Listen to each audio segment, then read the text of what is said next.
What's going on, guys? It's your boy Adjen back again for another Alchemy Stars video, and for today I will be talking about the weakest units in the game. So I made a list here. I've categorized them based on their element and rarity. Units are determined the weakest by comparing them to the other units in their own element and rarity. Also, take note guys that this is based on my opinions and my opinions alone. So take it with a big grain of salt. So let's begin. First are the weakest 3-star units in the game. Starting with the Forest, it's Leia. Comparing Leia to other 3-star units in the Forest lineup, I think she's at the bottom. The Buzzer teleport even though the range is pretty small. Opina can swap tiles. Clover can do poison. And Jomu has decent damage, but Leia, she's kinda weird of a teleporter. Honestly, I'm torn between Leia or Dub on who's the weakest out of the 3-star units in the Forest team. Next for the water, we have White Dwarf. He can aggro the mobs and gives your team a little bit of increased damage to the aggroed mob. By comparing him to the other 3-star in the water, Soya is a good budget healer. Corgon has knockback and defense debuff. Seleucid can reset nearby red tiles. And I think White Dwarf is at the bottom of them all. Next for the Thunder, we have Angel. I mean guys, she's just pretty bland. She doesn't have anything to offer compared to the other 3-star units in the Thunder team, and she has a very long cooldown of 3 rounds. 3 rounds for a 3-star unit. Trust her if you're gonna ask me. Next for the Fire, we have Chainsaw Rick. Compared to Tiny One and Peppy, surely Chainsaw Rick is at the bottom tier. Maybe he's tied with Zork and Beck. Peppy has a spammable teleport active skill. Tiny One has select prism tile convert. And what does Chainsaw Rick do? Just knock back the enemies. For Zork and Beck, at least they can burn, so they can work pretty well on a burn focus team composition. So in my honest opinion, Chainsaw Rick is the worst 3-star in the Fire team. So now that we are done with the 3-star, let's get into the weakest 4-star units in the game. So this is the list. Starting again with Forest, we have Jola. Jola ain't bad, but if we are to compare him to the other 4-star units in the Forest team, he is at the bottom. Silva and Wendy has a very good teleport utility. Lester is a good poison debuffer. Uria is the best healer in the Forest, and Pasolo is a really good DOT with tile convert. Jola resets all tiles including your green tiles, which is kinda a turn off, but he can also do poison debuff. So honestly, it's between Jola or Lester, but I did go for Jola as the weakest one since I'm not a fan of him resetting all tiles including the green tiles. Next for water, we have Kuma and Pengi.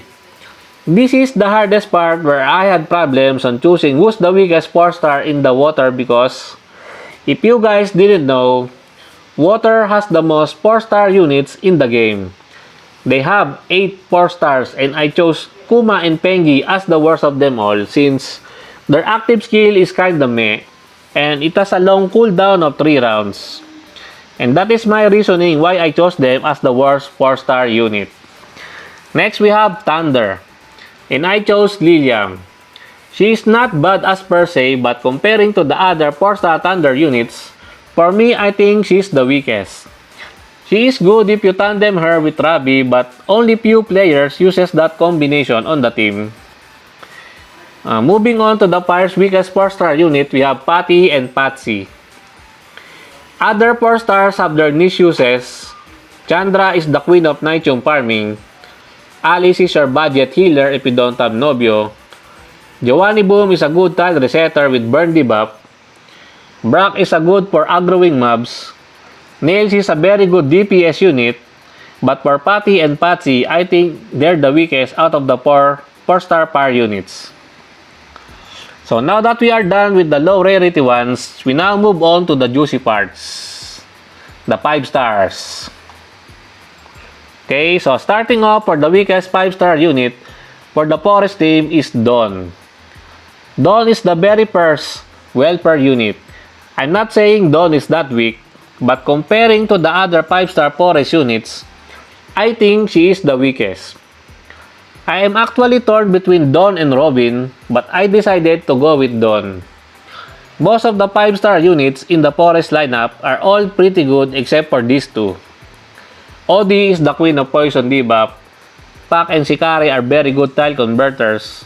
Lokowa, Naroxel, and Luis are pretty good utility units. And for DPS, Arya stands at the top, and Kuskuta and Lola, and also Robin, I believe are way better than Dawn in terms of DPS output. Next on the list for the weakest 5-star in the water team is Noah. I mean, I know a lot can agree that Noah is one of the weakest 5-stars in the game. And if you compare her to the other 5-star water units, I think Noah is the worst. Her shield is kinda meh and it goes away after the round. It's just her utility is not really good, that is why she is the weakest of them all. Next for the Thunder team, we have Bonacci. I mean, it's between Bonacci or Dinah, but I chose Bonacci. You can't really expect much on a welper unit, and since she was the second welper unit, she isn't that good. Unlike in the newly releases of welper units, most of them are really good. She has a decent attack stat, but her damage multipliers are kinda low, so you can't expect that much damage from her. Her utility is something like a knockback, but it's not really a knockback since it doesn't synergizes with Rabi's passive skill. She can also increase your Thunder unit's chain combo damage by 10%, but that's just about it. And lastly, for the weakest 5-star in the fire team, we have Regina. One of her flaws is that she doesn't have preemptive strike on her kit even at max breakthrough. And her active skill is a 3 rounds cooldown, so having no preemptive strike is really a big deal, and that is why I chose her as the weakest 5-star in the fire team. Okay, here comes the worst 6-star units in the game. First, for the forest team represent, we have Beryl. Beryl ain't bad. She also is not that weak, but comparing her to the other 6-star forest units, she is the weakest of them all. Let's take a look at all the 6-star forest units in the game. Just take a look at this one. Who do you guys think are the worst 6-star for the forest team? For me, it's Beryl. She is a DPS unit, and that's just everything about her. She has no other utility besides her damage, and her preemptive strike is only available at max breakthrough, which is pretty expensive in my honest opinion. And for a DPS unit, she doesn't hit that hard. She is outclassed by Arya, a pre-5-star unit at that. She already received some buffs, but I don't think it really helps her that much. So, Turdog, buff Beryl again. Next on the list of the weakest 6-star unit, representing the water team, we have Connolly. Connolly is probably the worst 6-star in the game overall. She has no preemptive strike and she has a very long active skill cooldown of 4 rounds. And that is already with breakthroughs. Without dupes, her active skill is on a whopping 5 rounds cooldown. The only saving grace for Connolly is her aesthetic. She is pretty gorgeous. It's kind of a waste for a unit to have a very good design but has a very poor skill sets. Damn Turdog, please buff Connolly. Out of all the units, she really needs it. And it has been ages since players are asking Turdog to give her a buff.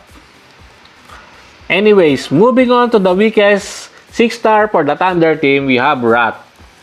Just like in the case of Connolly, Rat has no preemptive strike and has a very long active skill cooldown of 4 rounds. She already got a buff, but I don't think it really fixes her. Her and Connolly should have preemptive strike and at least 3 rounds cooldown to be that usable. Rat's only advantage over Connolly is that she already has a very beautiful alternate skin. Rat buff Turdog. So last on the list, representing the fire teams, we have Jonah.